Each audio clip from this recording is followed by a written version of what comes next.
Good afternoon, gentlemen. This hour we will talk about hull propeller interaction with regard to loading and vibration. Um, a propeller works behind the ship, right? So, what sort of flow comes onto the propeller? If you see the ship, any body moving forward, the flow behind the ship has a reduced velocity compared to flow on the sides of the ship, right? So, as if you are watching a ship at the stern, looking at the sea, standing on the stern of a ship, you will find as if a mass of water is following the sea. With regard to flow outside the ship boundary, have you noted it? All of you must have noted it. What actually happens is that if I have a ship,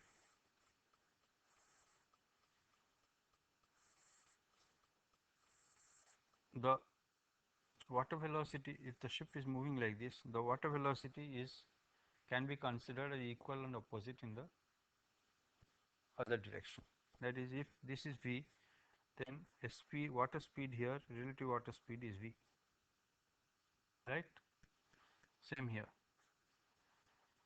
But if you take the relative water speed here, then it is slightly less than v. You can call it VA,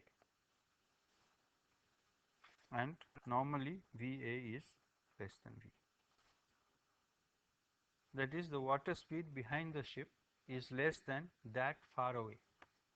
Relative water speed relative to the ship. Actually, water is stationary, ship is moving. So I am only telling relatively, if the ship was stationary, the water speed here would have been v, and the water speed here would have been VA. Okay. Now this difference is called wake of the ship, right? So when we design the propeller, to work in a velocity field which is less than the free stream velocity or the velocity outside. Am I clear? What are the components of this wake? Why this drop in velocity takes place?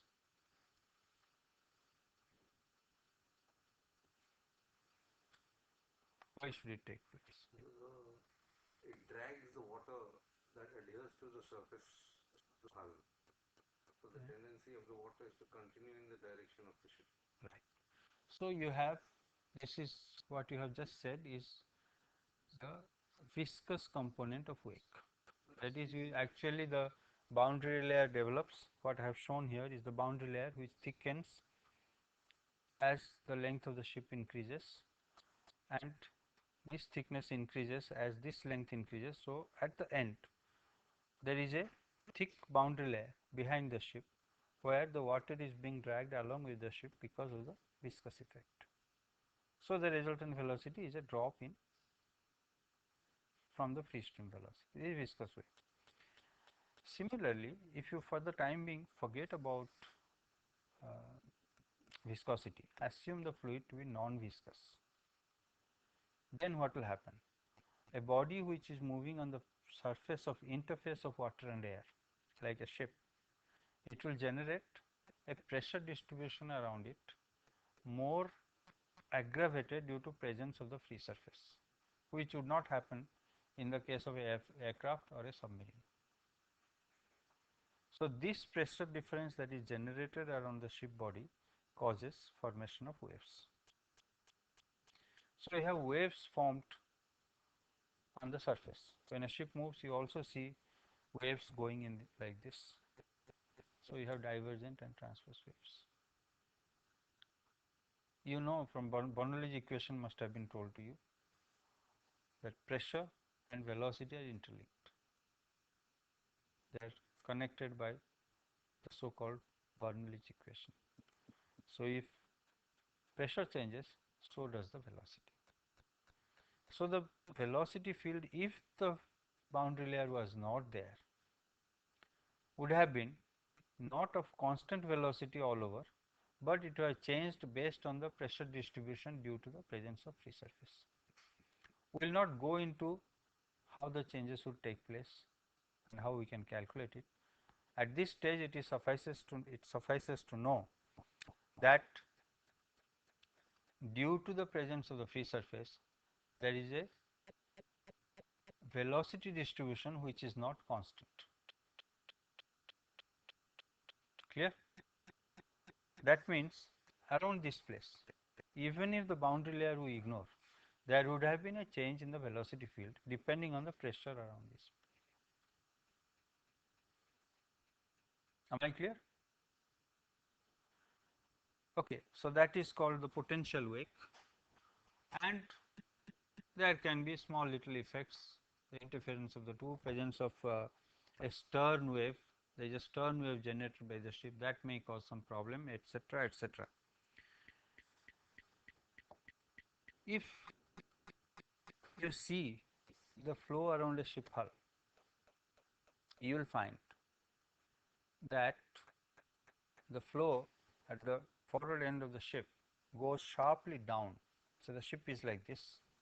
So the flow goes sharply downwards and then takes a turn below the ship's bottom, and at the stern it comes up again to join somewhere above, except the free surface. Free surface flow is along the free surface, the waves that are created. But just below the free surface, if you trace a streamline, you will find the water goes sharply down, then goes below, then comes up at the other end. In other words, the flow has three components of velocity at the forward end as well as the after end. One is the transverse velocity because it goes out, another is the vertical velocity because it goes down, and at the stern it comes up, and also the axial longitudinal velocity because the ship is moving forward. All these three components of velocity also vary based on wake at the stern. So when you look at the velocity field at the stern, is very complex. And if you take in the propeller disc a velocity measurement, absolute velocity, that means everything combined, then you will find that the velocity distribution is varying from point to point. You understand that? So your propeller is working in that environment. Now you see this. You got a ship which is moving forward. Behind the ship there is a velocity field which is varying from along the propeller disc radially this way as well as circumferentially. Right? In this the propeller is moving. Now let's assume a propeller of a single blade. Let's say there is a single bladed propeller. Then the propeller meets the velocity field at the top once in every revolution, and it has some force generation, that is some thrust is generated because it is providing torque is being provided by the shaft to the propeller, that is through hydrodynamic action it is being converted to thrust or a forward force, right. Now that is varying as the ship goes, a propeller blade goes around, because you have got a varying velocity field. Do you understand this? Okay. Now the blade goes from top, it has a one velocity field, it goes around and comes back and repeats itself. You understand? Because whenever it is on the top, it is working the same velocity field. So you see it works in a force field which is uh, oscillatory in nature. Can you understand that? Coming back every revolution. Okay. So if this force field is very uneven, that is if the variation in the force field in that one revolution is large, then you will have a large amount of force which is oscillating, which will cause pressure impulses being transmitted to the water. After all, it is pressure, pressure on the uh, um, face and back of the propeller section. So that pressure impulse will go into the water, and if I have a oscillatory pressure impulse going into the water, the same will be converted to force and bang against the ship hull. Am I clear? Sure. Okay. So when this happens, you have a vibration. What is vibration? When an oscillatory force acts on a body, it vibrates, right? So here you have a typical case of vibration if this pressure magnitude is large. Oscillatory pressure magnitude is large. If the pressure was not oscillating, then there is not much harm because it's as if the water is being pushed by a constant force. What is the frequency of this? RPM. and natural frequency. Yeah, propeller frequency is the propeller RPM. Natural frequency is the propeller RPM. It's a rotating body. Now, if you have number of blades, that frequency changes. It is as many times as the blade meets the same force field. So that becomes so. Yeah. Sorry. 200. So propeller frequency of propeller excited frequency of vibration, let's say,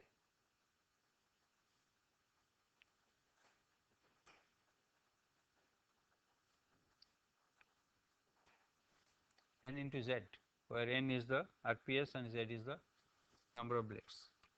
Okay. Now you have got this. What do you do about it? What do you do about it? What are its effects? Its effects are twofold. One is this propeller is also experiencing the same vibratory force. Propeller itself is experiencing. That means the thrust that is being transmitted is also experiencing the same oscillation. Now you have got the thrust block at the engine end that isolates this oscillation from the engine, but it goes somewhere, no? This thrust finally pushes the ship. That's actual vibration dampers fitted on the shafting.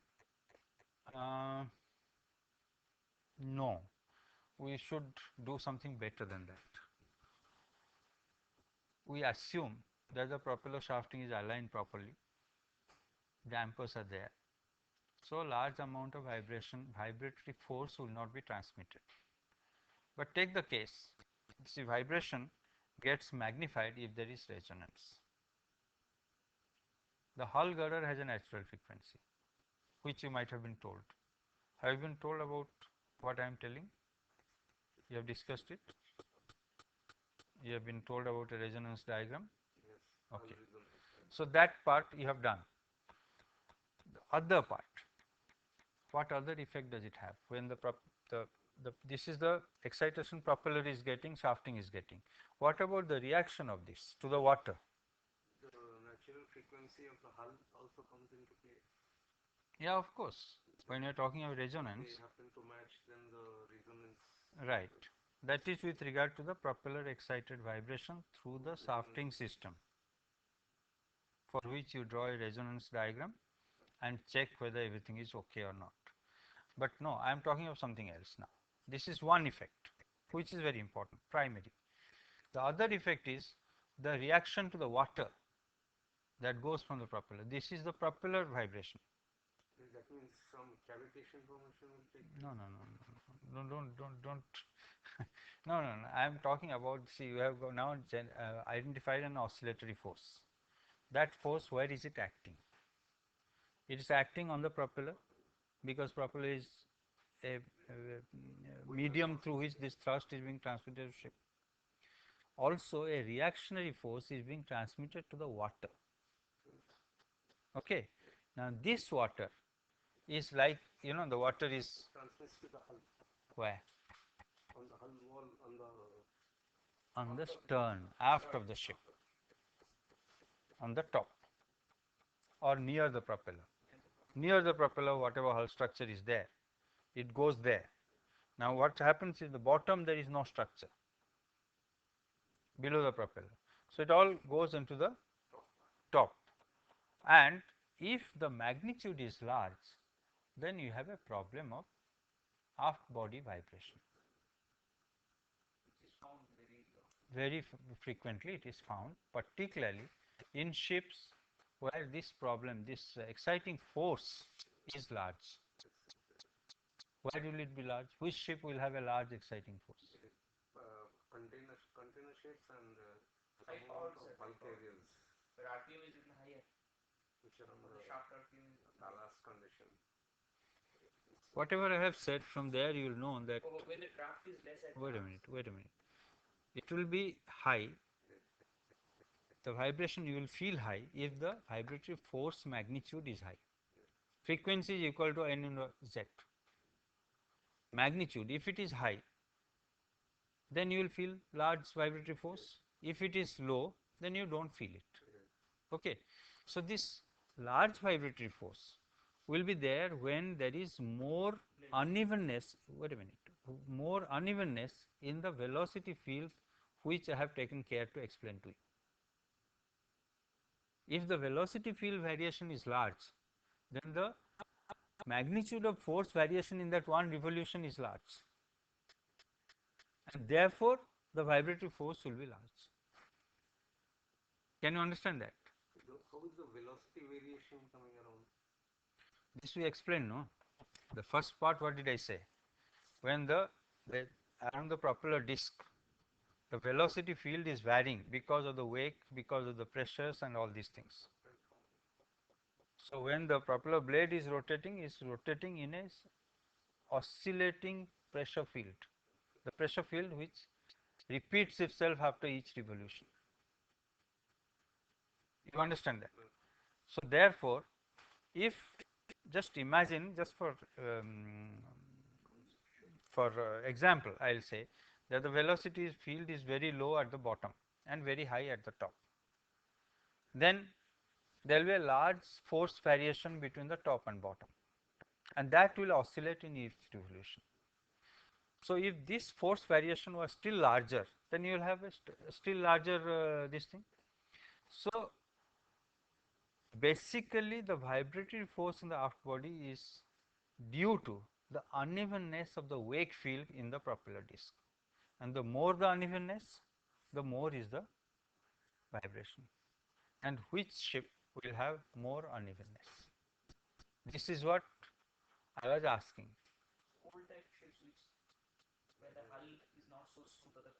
In a lightly loaded ship?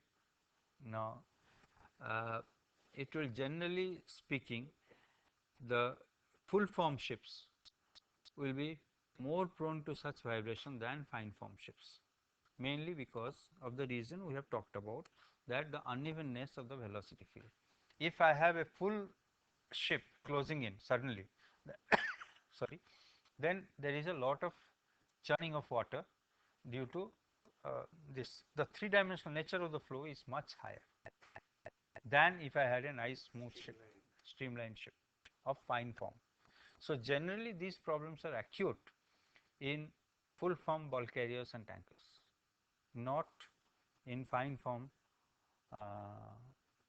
container ships and passenger vessels. Propeller exciter. I am not saying they are not there. They are still there, because if you might have designed a pretty badly designed stern, then the problem will come anywhere. You see how it is linking up with the design of the stern. Ultimately, it is the flow of water to the propeller. Yeah, that's right. You cannot do anything about the uh, uh, viscous wake, because if the body is large, there will be a large viscous wake. But you can certainly do something about the potential wake, which I explained to you, by designing a ship so that the flow is more uniform to the propeller disc. We can reduce the amplitude of this force.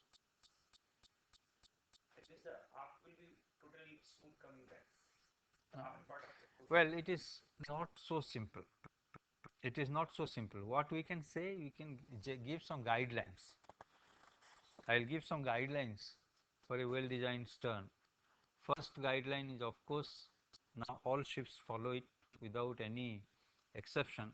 That is removal of the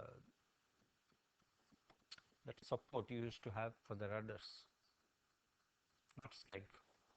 Okay, if we draw a cruiser stern,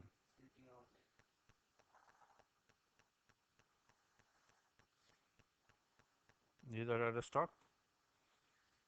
You have the rudder here. These are the old, right? The new thing, what do? We remove this. This part should not be there, and also we all sterns have now transom stern with hanging rudder. So how does the rudder become?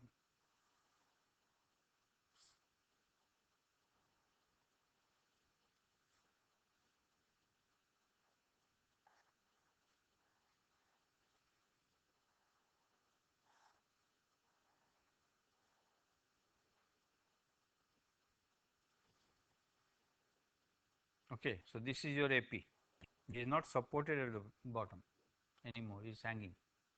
Isn't it? Most of the rudders are this type now, right? So this portion is removed. This has helped largely to reduce the variation at the bottom. Then there is another tendency which has been found useful is the providing a bulbous structure as the stern.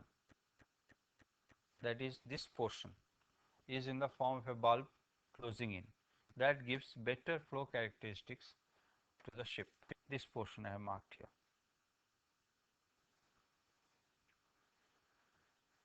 So it is possible now to design a ship which is having a reasonable velocity field so that you don't generate vibratory forces. That means the clearance of the blade tip to the hull will make a big Yeah, difference. of course, it will make a big difference. That is of course taken care by the classification society rules and regulations. Three distances, the vertical the perpendicular distance from the propeller tip to the hull, then at 0.7 r this distance, these are now regulatory distances, minimum distance has to be given, and a third which is not necessary now is this distance. That is not necessary now because we do not have the bottom. If the bottom was there, there would have been three distances, and the minimum distance from vibration point of view have been recommended by classification societies, which is called propeller hull clearance. Okay.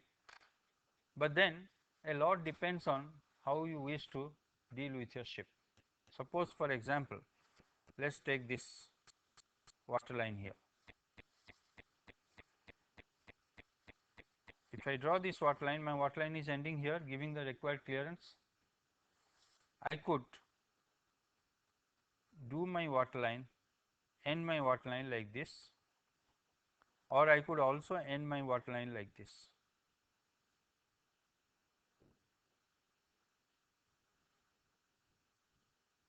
You understand? You understand what is the meaning of water line? The plan of the ship at that level.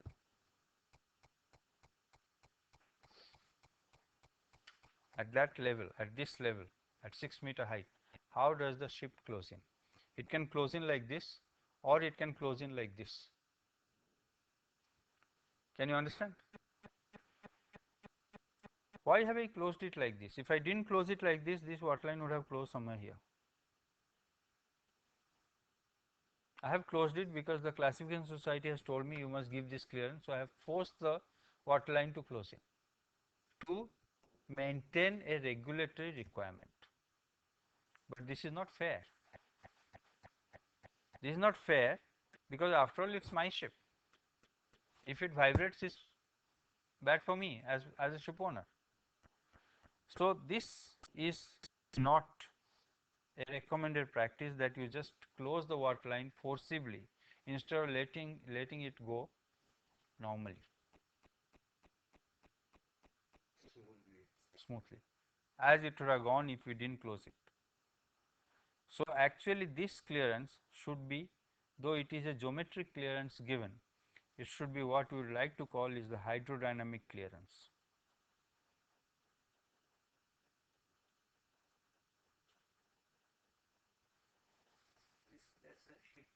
That you don't close the water line, let the water line go as it would have been going and let it end somewhere as normally it would have ended, and then you see what clearance you have got. Am I understood? Is that clear?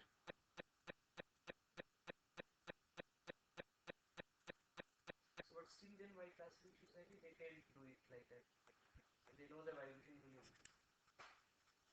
Oh no, why they do it is different matter. They expect that you are good ship builders. We work on a basis of faith, mutual faith on each other. For example, a classification society surveyor is supposed to survey the welds. Is he doing a 100% survey? He is doing some random surveys and saying whether the structure is okay or not. But if you take advantage of that and when he is not looking, you do a bad weld, what can the surveyor do? So it is necessary that all partners in building a ship have faith on each other, that everybody's interest is to build a good strong ship. That is essential, otherwise no classification society can survive. I don't think it is possible for any class surveyor to survey the entire structure 100%.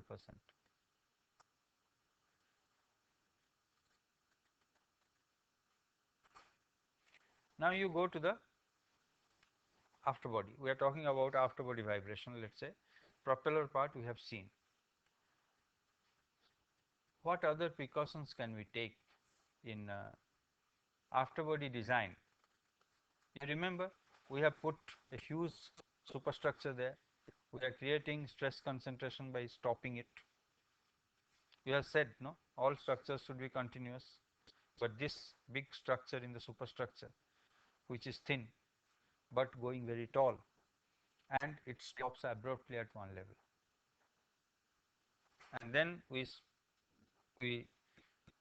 give it a vibratory impulse from below. So obviously it will vibrate. What are the portions that will vibrate more? Or how would you reduce the effect of vibration in these parts?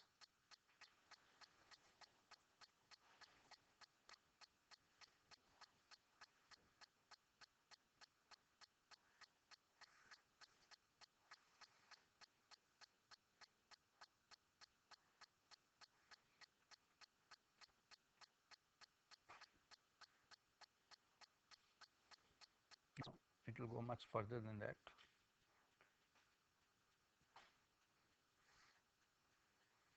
Let us say it is coming up to here, the accommodation.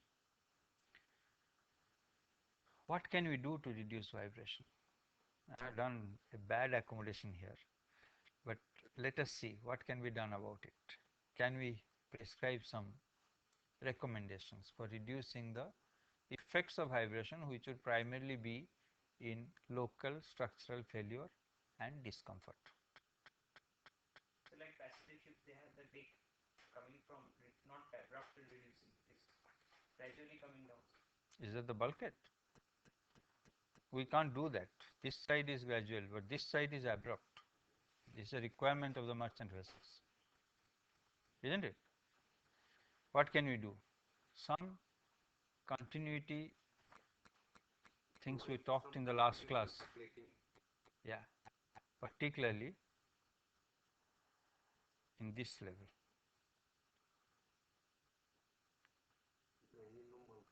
Yes, engine room forward bulkhead. As far as practicable, the forward bulkhead of the accommodation should be in continuation with a transverse bulkhead down below. Okay. So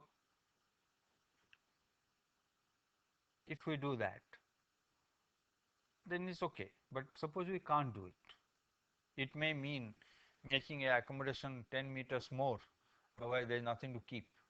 Then it's a waste of money. What do we do then? How do we maintain the continuity? Suppose there is no bulkhead here. Another deck at that region.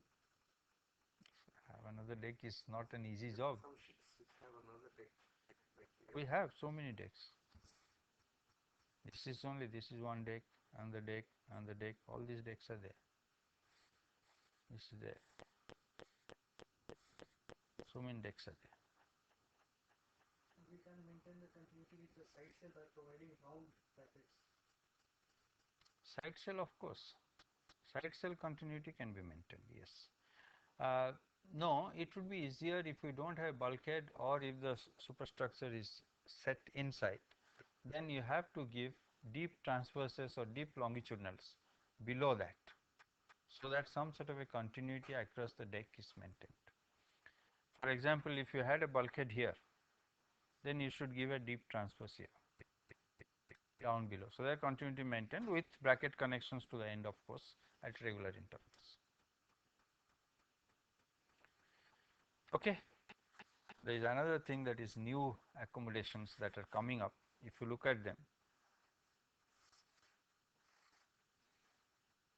you have accommodation which is all clustered together in a small length. You might have moved in a ship like this. Modern tankers are that, container ships are. The idea is that if you can cluster all the living spaces, then air conditioning load reduces considerably. And you have the funnel here in the aft, and this funnel goes right 5-6 tiers, a long narrow structure going up, maybe supported at the bottom by some temporary decks, but primarily going. Another source where there can be large vibration. Now look at the funnel. It's a long narrow steel structure going up, like a cantilever. At the bottom it is connected, and it is subject to vibratory force mainly induced by the propeller. So it can have a vibration, and we should calculate the structural part of the funnel, what is its natural frequency, and see that it does not match, that you do not have large vibration of the funnel. Vibrating means it is some um, uh, 10 meters or so, it will be massive vibration there. That is one. Second, imagine there is another source of vibration in the funnel. Your exhaust pipe is going, okay, and exhaust pipe, any diesel engine ship, we are not talking of steam turbines. Steam turbines do not have this problem, but diesel engine ships, you will have the pulsating exhaust going. So there is a vibrating force in the exhaust pipe. Now how is this exhaust pipe connected to the funnel? Through some anchors with the funnel. So these are all light structures, they are not permanently connected. So then this exhaust pipe vibration will immediately be transferred to the funnel, because the connections are light. So the funnel is getting vibratory response from both sides, from the ship side as well as from the engine side. So funnel design therefore becomes very important. So all these things have to be considered while doing structural design.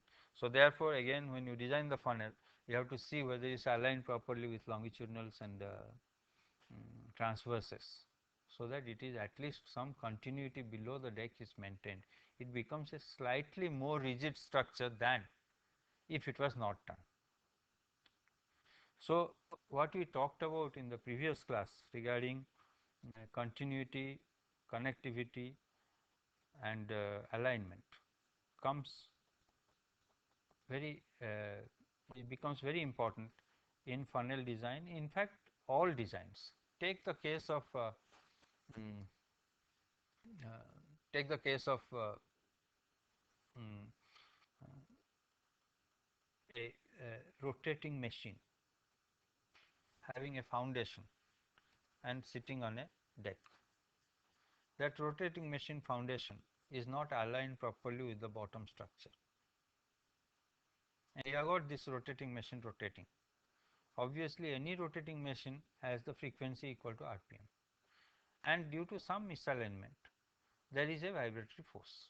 Maybe machine is not properly balanced or whatever, or there is a bearings are not proper, not aligned properly, not while installing, the bearing alignment is not proper.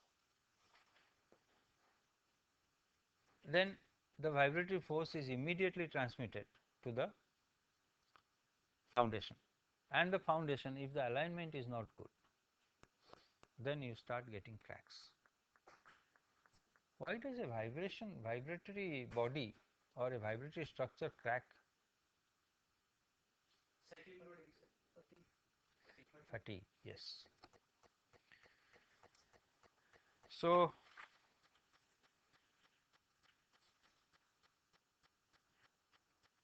I think we have finished.